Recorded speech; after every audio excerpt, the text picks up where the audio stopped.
하나님의 말씀 사도행전 28장 30절에서 31절까지의 말씀입니다.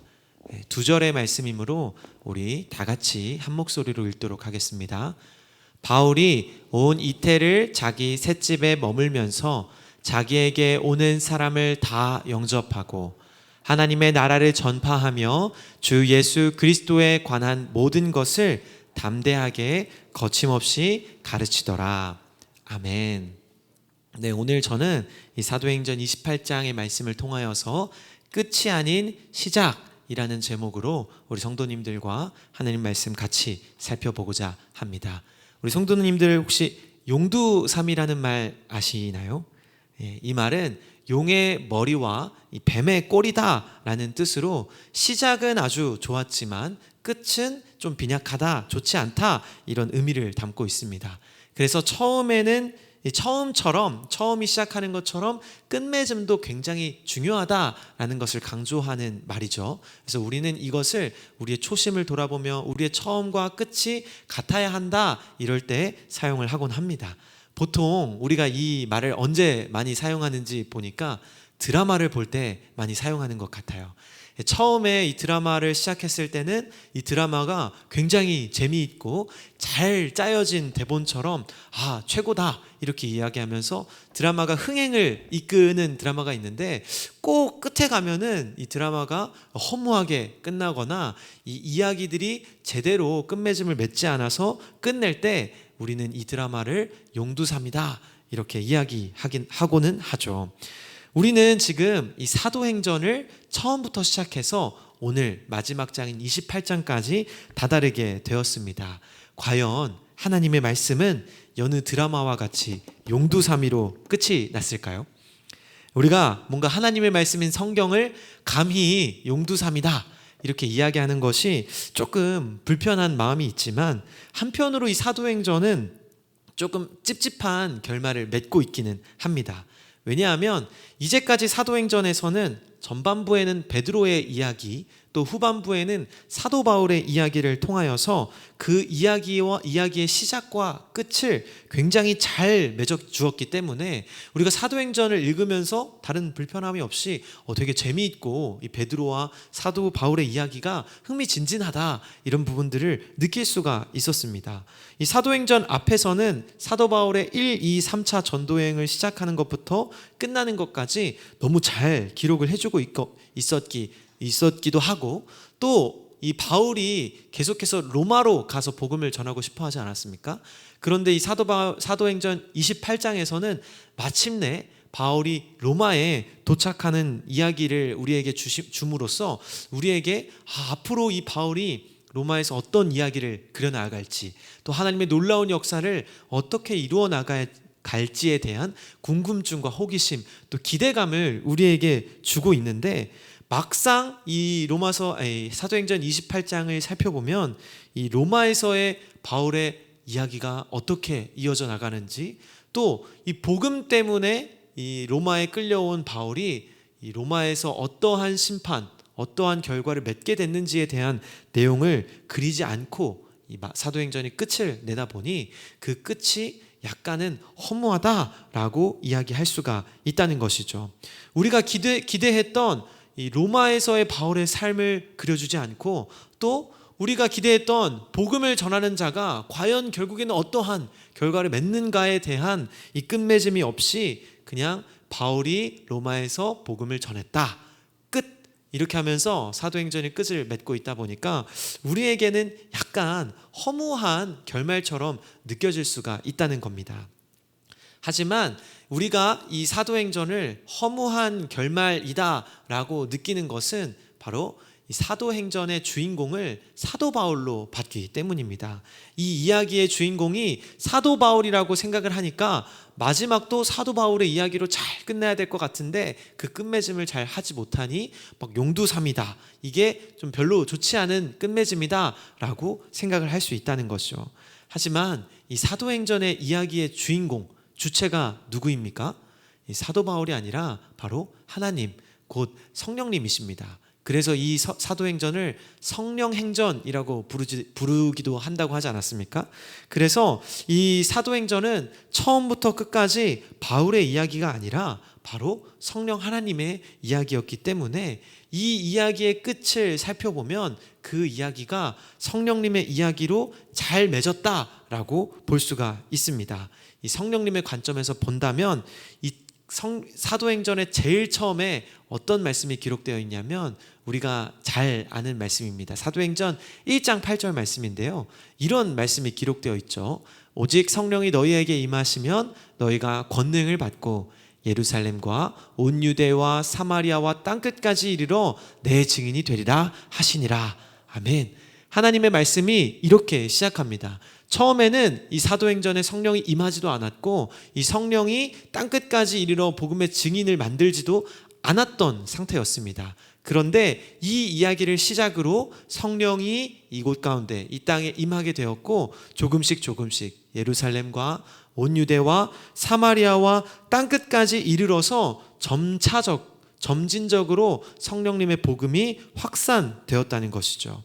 결국 이 사도행전 28장의 말씀을 보면 사도 바울이 로마서에서 이 로마라고 불리는 이 땅끝에서 복음을 전하는 이 모습을 통하여서 사도행전 1장 8절의 말씀이 하나도 빠짐없이 이루어졌다는 것을 우리에게 보여주고 있습니다.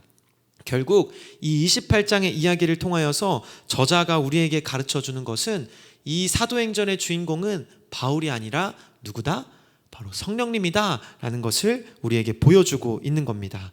뿐만 아니라 이 성령님의 관점에서 이 마지막 이야기를 본다면 성령님의 역사하심이 로마라는 땅끝에서 마침내 하나님의 나라를 이루었다라는 하나님의 나라의 이야기를 이루었다라고 우리가 볼 수 있다는 겁니다. 사도행전 저자는 이 마지막에 조금 이 찝찝한 느낌이 드는 이야기를 통하여서 이 이야기의 주체이신 하나님을 강조할 뿐만이 아니라 이 이야기는 아직도 끝나지 않고 우리에게 이어지는 이야기임을 암시해 줍니다. 그래서 많은 학자들이 이 사도행전 28장을 놓고 연구하면서 뭐라고 얘기하냐면 우리가 이 사도행전 29장을 써내려 가야 된다. 아직 끝이 나지 않은 이야기이기 때문에 우리가 그 사도행전의 역사를 이어나가는 증인이 되어야 한다라고 이야기하며 강조하기도 합니다. 그래서 제가 오늘 제목을 이 사도행전 28장은 마치 끝이 난 것처럼 보이지만 끝이 아니라 우리에게 시작이다라는 의미로 이 끝이 아닌 시작이라고 제목을 지어봤습니다. 그런 점에서 우리 교회 올 한해 표어가 석수행전이죠. 이 사도행전의 이야기를 이어나가는 석수교회의 성도들이 되자 이런 의미로 이 석수행전이 표어로 정해졌습니다. 그래서 오늘은 우리가 이 사도행전 28장의 말씀을 통해 함께 살펴보면서 이 성령의 이야기를 계속해서 이어나가는 성도님들이 되시기를 주님의 이름으로 축복합니다. 오늘 말씀을 통하여서 이 석수행전을 이어가는 우리 성도님들 되시기를 바라며 우리 이 말씀 같이 한번 살펴보도록 하겠습니다. 그렇다면 우리가 이 석수행전을 이어가기 위해서 어떻게 살아가야 하는지 또 어떻게 그 이야기를 이어나갈 수 있는지 이 말씀을 통해서 하나님이 주시는 메시지를 두 가지로 함께 살펴보려고 합니다. 첫 번째, 하나님께서 우리에게 주시는 처음 메시지는 하나님께서는 하나님의 일을 감당하는 자를 반드시 보호하며 지켜주신다는 것입니다. 사도 바울은 복음을 전하는 과정에서 정말 많은 어려움들을 겪었습니다. 40에 하나 감한 매를 맞기도 하고 이 돌에 맞아 실제로 죽을 뻔한 위기를 겪기도 했죠. 죽었다 살아나는 이야기가 이 사도행전에도 기록되어 있고 자신을 죽이기 위한 무리들이 모여 있을 정도로 바울은 복음을 전한다는 이유로 많은 사람들이 시기 질투하고 그를 핍박하였습니다. 심지어 지금 복음을 전한다는 이유로 잡혀온 이 로마로 압송되는 과정에서도 이 배를 타고 오는 과정에 무엇을 만났습니까? 풍랑을 만나서 유라굴로에 의해 이 배가 난파되는 자초되는 그러한 일들도 겪게 되었습니다. 겨우 살아서 멜리데라는 섬에 도착했더니 이 멜리데 섬에서는 바로 어떤 일이 일어났냐면 독사가 바울의 손을 무는 그런 장면도 이어지게 되었습니다. 하지만 이 모든 일들이 결국 어떻게 되었냐면 바울은 그 모든 난관들을 극복하고 로마에 도착할 수가 있었다는 것이죠. 이 모든 일들을 살펴봤을 때 단순히 바울이 운이 좋아서 죽지 않았다라고 말할 수는 없을 겁니다. 이것은 너무나도 명확하게 하나님께서 바울의 삶을 지키시고 보호하시며 인도하고 계시다는 것을 우리에게 보여주고 있다는 것이죠. 특별히 오늘 28장에서는 바울이 알지도 못하는 이 멜리데 섬 주민들이 바울과 그들의 무리들을 환대하는 경험을 하게 됩니다. 처음에 바울이 독사에 물리는 장면을 통하여서 멜리데 사람들이 무엇이라고 얘기하냐면 그가 참으로 죽을 죄를 지었다. 그가 바다에서는 구조를 받았으나 공의로는 죽게 되었다라고 하면서 그가 마치 큰 죄를 지은 것처럼 바울을 평가합니다. 하지만 이 바울이 자신을 문 독사를 불에 떼어버리는 그 모습을 통하여서 오히려 이 멜리데 주민들은 그가 참으로 신이다 이렇게 고백하면서 바울을 칭송하는 장면이 우리에게 그려진다는 것이죠. 또한 이후에는 멜리데에서 가장 높은 사람이었던 보블리오의 아버지를 병 고치는 장면을 통하여서 그들이 이후에는 더 큰 후한 대접을 받았다고 성경은 기록하고 있습니다. 바울이 지금 이 멜리데 섬에서 경험했던 독사의 손을 물리고 또 보블리오의 아버지의 병을 고쳤던 이 장면은 사실 하나님께서 이미 이전에 예수님께서 복음을 전하는 자에게 주셨던 표적입니다. 이 내용이 마가복음 16장 17절과 18절에 기록되어 있는데요. 우리 이 말씀 같이 한번 읽어보도록 하겠습니다.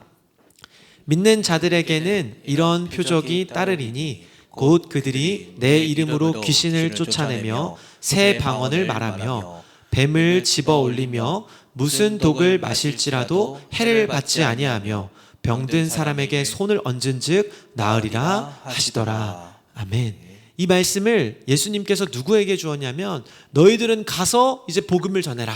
하나님의 복음을 전하는 자에게는 반드시 이러한 표적이 일어날 것이다 라고 하면서 뱀에게 물려도 그 독의 영향을 받지 않고 그 병 가진 자에게 손을 얹은 즉 병고침을 받을 것이다 라고 예수님께서 이미 우리에게 주신 능력이며 표적이었습니다.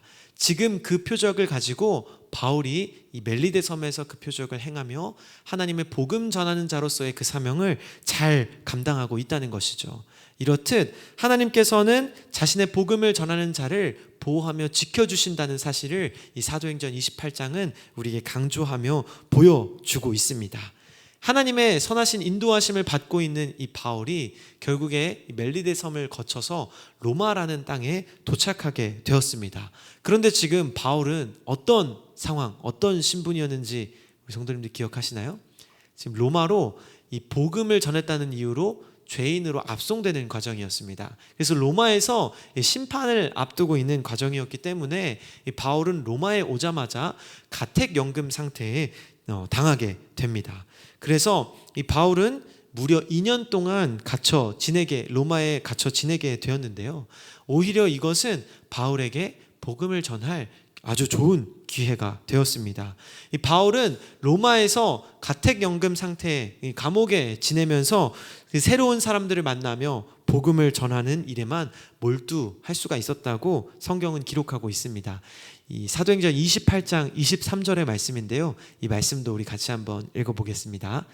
그들이 날짜를 정하고 그가 유숙하는 집에 많이 오니 바울이 아침부터 저녁까지 강론하여 하나님의 나라를 증언하고 모세의 율법과 선지자의 말을 가지고 예수에 대하여 권하더라. 아멘. 지금 바울이 이 감옥에 갇혀 지내는 동안 많은 사람들이 바울을 찾아오게 됩니다. 그러면서 바울이 어떻게 하게 되냐면 다른 일을 신경 쓰지 않아도 되고 아침부터 저녁까지 그 찾아오는 자들에게 강론하며 하나님의 말씀을 전했다라고 성경은 기록하고 있다는 것이죠.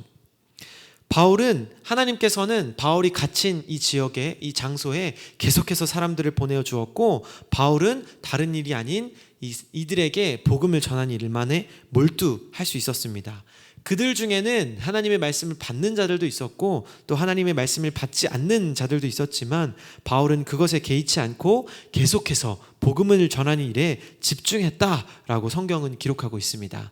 그는 이 30절과 31절에서 말하는 것처럼 자신에게 찾아오는 모든 이들을 영접하고 하나님 나라를 전파하며 예수 그리스도에 관한 것을 담대히 전파했다, 담대히 거침없이 가르쳤다라고 성경은 기록하고 있는 것이죠.